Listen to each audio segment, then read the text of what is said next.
How did the biggest win in UFC history become a curse? We all remember when Holm shocked the world and dethroned the unbeatable Ronda Rousey at the peak of her power. It was one of the biggest upsets of all time, if not the biggest upset ever, given how dominant Ronda was at that point. But what happened to Holly after that infamous head kick that shook the world? The fame and glory of Holm didn't last forever, and the path she took after that epic victory was anything but easy.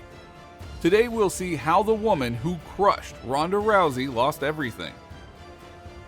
You see, for a while Ronda Rousey was the face of the UFC. She was redefining what it meant to dominate. Armbar after armbar, she took out challenger after challenger, sometimes in under a minute. Her fights had become so predictable, fans stopped betting on whether she'd win and started betting on how fast she would win. She got sucked into all the Hollywood bullshit. They were putting her in movies and TV shows, and she was on different talk shows. What is the hype to like, so oh, much could she interviews. beat Cain Velasquez? Could she, you know? And it's like, oh my God, look what she's doing to these women. Could she, remember that? Right. But then, a single moment changed everything. On November 15th, 2015, Holm, a humble, quiet, unassuming fighter from Albuquerque, New Mexico, stepped into the octagon and turned the MMA world upside down. With one perfectly placed kick, she dethroned the queen and etched her name into the history books. For a fleeting moment, Holm was on top of the world. But here's the twist that no one saw coming.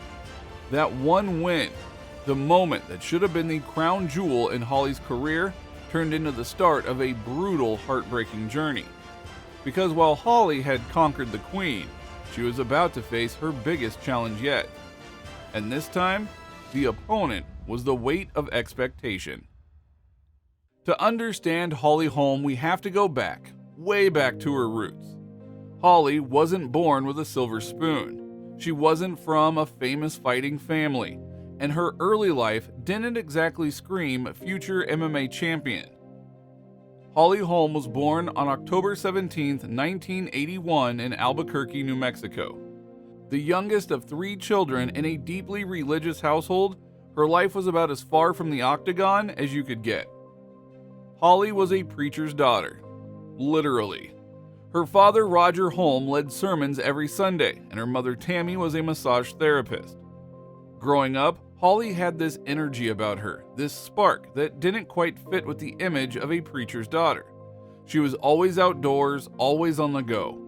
Her family gave her a strong sense of discipline, a deep respect for others, and an unshakable work ethic.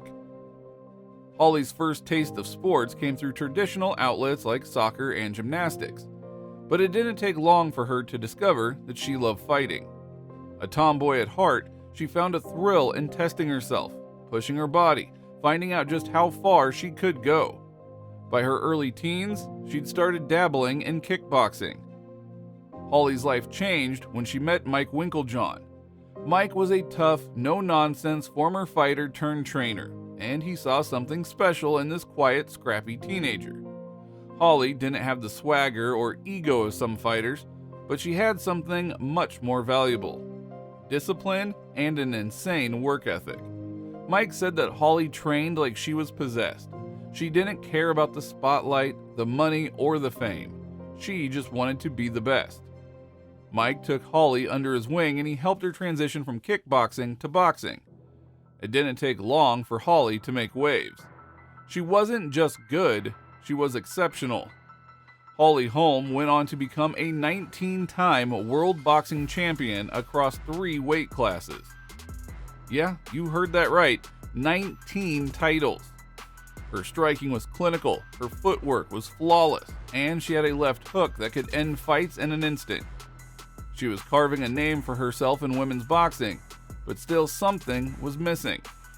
Holly wanted more. She wanted to test herself in ways that boxing couldn't offer.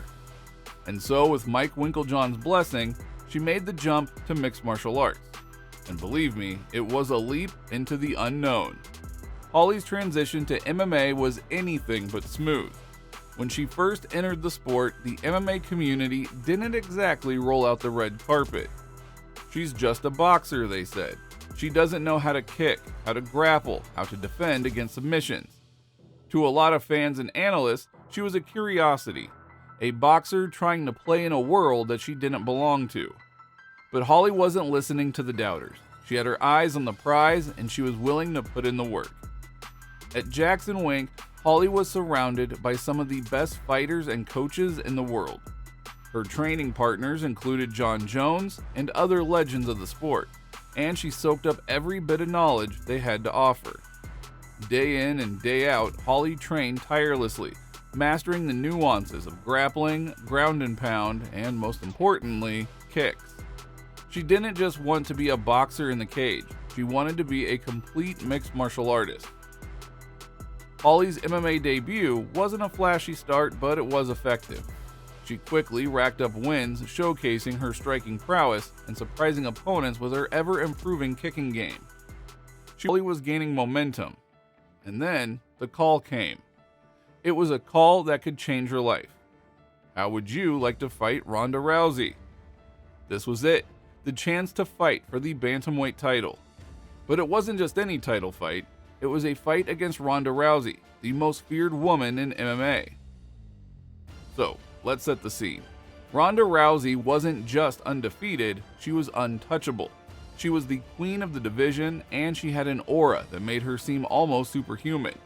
She had steamrolled her way through her opponents, finishing most of them in under a minute. To fans and analysts, Ronda was unbeatable. She wasn't just a fighter, she was an icon. Going into the fight, the odds were stacked against Holly. She was a staggering 18-1 underdog. 18-1. Saw Holly as another victim lined up for Ronda's highlight reel. But Holly's camp at Jackson Wink had a plan. A simple but bold plan.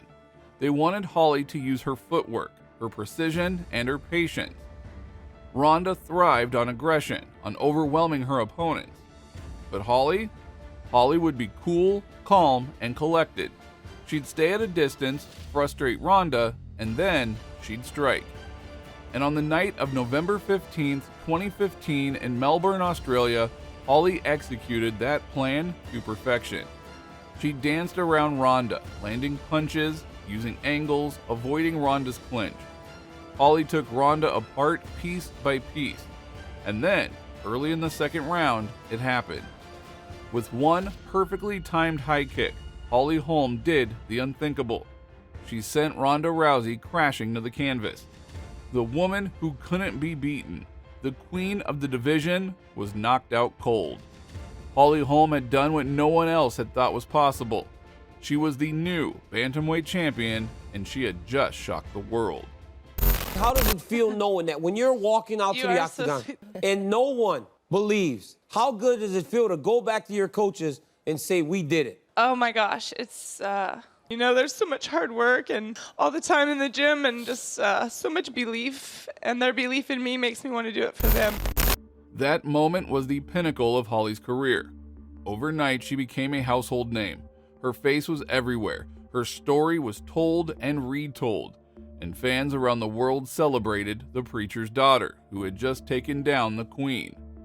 But for Holly, that victory was only the beginning of a journey that would test her in ways she could never have imagined. After the Ronda fight, Holly was thrust into a whirlwind of fame and expectation. She was no longer just a fighter, she was a superstar.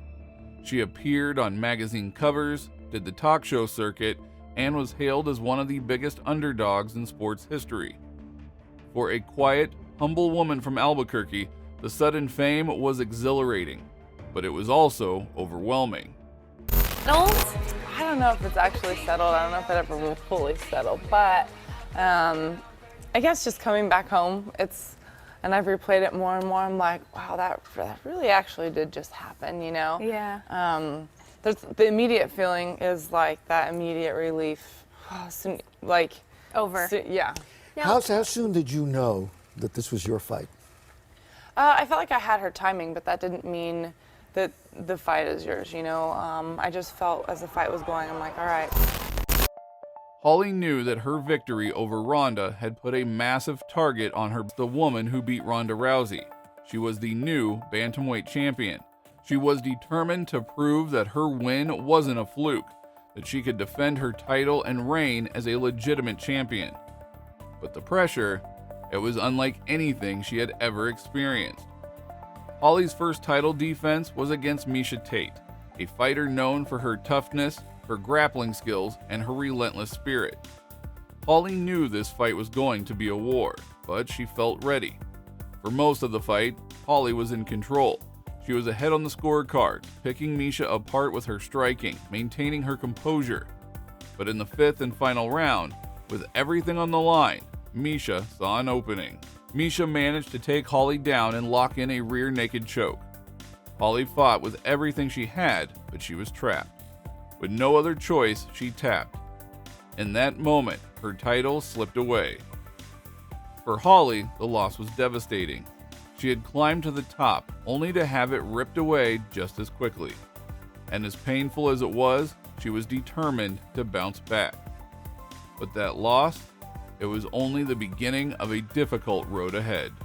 Obviously, you had such a big win over Ronda and obviously everything with that, but when you have a fight like this, is it just back to the drawing board? Is it, can you reflect on this? Obviously you've had to deal with the defeat before in your boxing career, but how are you processing it right now? Because I know it's never easy to go through a defeat. It isn't easy, but it's a growing experience. There's always these odds on paper, I always say, but for me it's always 50-50 when you get in there. There's a winner and a loser. Holly's career after the Miesha Tate fight became a brutal uphill battle. She went on a losing streak that left fans and analysts scratching their heads. She lost 4 of her next 5 fights, and each time she came heartbreakingly close to victory, only to stumble at the finish line. After the Tate fight, Holly had another shot at gold when she faced Germaine de Randamie for the inaugural UFC featherweight title. It was a hard-fought battle, but in the end, Germaine's clean strikes earned her the decision. Holly had come close, but it wasn't enough. Undeterred, she kept pushing forward. Her next chance at a title came against Cris Cyborg, one of the most feared strikers in MMA. Holly gave it everything she had, trading shots with Cyborg in a brutal showdown. But again, the judges awarded the fight to her opponent. Once more, Holly was left empty-handed.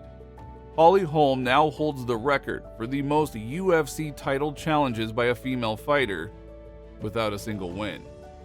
4 title fights, 4 defeats. It is a record that weighs heavily, a painful reminder of how close she came time and time again. For Holly, each title fight felt like a chance at redemption, a chance to prove to herself and to the world that she was more than just the woman who beat Ronda. But each loss seemed to strip away a little piece of that hope. Fans began to question if Holly was indeed a one-hit wonder. Analysts a fluke, rather than skill. So, what went wrong? How does a fighter with so much skill, so much heart, struggle to find consistency? Sports psychologists say that fame can be a double-edged sword. The pressure of living up to one legendary moment can weigh you down. And for Holly, that moment was the Ronda fight. Holly's win over Ronda wasn't just a victory, it was a defining moment, one that the world would never let her forget. She wasn't allowed to be just a fighter anymore. She was the woman who knocked out Ronda Rousey, and that label hung over her head like a shadow.